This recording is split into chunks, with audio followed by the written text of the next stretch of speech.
Hi guys, in this video I'm going to show you how you can fix Washstation app that is not working on your phone, right? So first of all, we will go into the Play Store and we will search on the search bar Washstation. Okay, now let me just type here Washstation, right?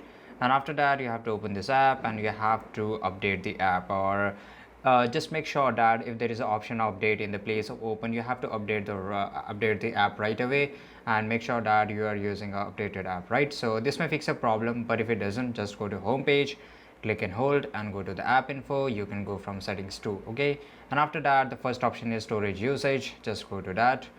Okay, and after that you have to clear all the cache, and after clearing all the cache you have to clear all the data, right? So after clearing all the data, the app will unload all the unused data and waste data, and this may make your app totally new, and in this way this will fix all your problems or all your issues in this app. Okay, so this is it guys. I hope you found this video really helpful, and if you did, don't forget to subscribe our channel. See you in the next video. Till that time, take care, goodbye.